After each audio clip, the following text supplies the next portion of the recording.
শেরপুরে 426 বোতল ফেন্সিডিল সহ তিনজনকে গ্রেফতার করেছে র্যাব 14 CPC-1 জামালপুর ক্যাম্প। বৃহস্পতিবার দুপুরে জেলা শহরের জেলখানা মোড় এলাকা থেকে তাদের গ্রেফতার করা হয়।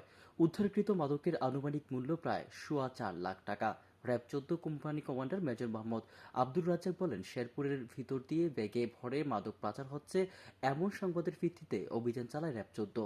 এ সময় কুড়িগ্রাম জেলার সীমান্তবর্তী এলাকা হতে বিক্রয়ের উদ্দেশ্যে গাড়িযোগে গাজীপুরে নেয়ার পথে তাদের আটক করা হয়। আটককৃতরা হলেন গাইবান্ধা জেলার শাখাটা থানার মোহাম্মদ আব্দুল গফুরের ছেলে আব্দুল আজিজ, কিশোরগঞ্জ জেলার করিমগঞ্জ থানার মন্টু মিয়ার স্ত্রী মুসাম্মদ রুকসানা খাতুন ও 14 বছরের এক কিশোরীকে আটক করা হয়। তারা স্বামী, স্ত্রী ও সন্তানের ভুয়া পরিচয় দিয়ে মাদক ক্রয় বিক্রয় করত। গ্রেফতারকৃতরা র্যাবের জিজ্ঞাসাবাদে দীর্ঘদিন ধরে দেশের বিভিন্ন স্থানে মাদক ক্রয় বিক্রয় ও সরবরাহ করে আসছিল বলে স্বীকার করেছে।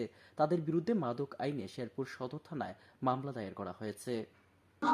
আজ অদ্য 1430 কোটিকায় র্যাব 14 এর CPC-1 জামালপুর কোম্পানির একটি আভিযানিক দল র্যাব হেডকোয়ার্টারের ইন্টিং এর সহযোগিতায় একটি অভিযান পরিচালনা করে এবং এই অভিযান পরিচালনা করাকালে আমরা বিপুল পরিমাণে ফেন্সিডিল এবং এই চোরাচালানকারী চক্রের 3 জন মাদক ব্যবসায়ীকে আটক করেছি, যার মধ্যে 2 জনই মহিলা সদস্য। আমি বিশ্বাস করি আপনারা আপনাদের লেখনীর মাধ্যমে আমাদের বাংলাদেশের জনগণকে উদ্বুদ্ধ করতে পারেন এভাবে যে এদেশের মানুষ আমাদের এবং এদেশ আমাদের।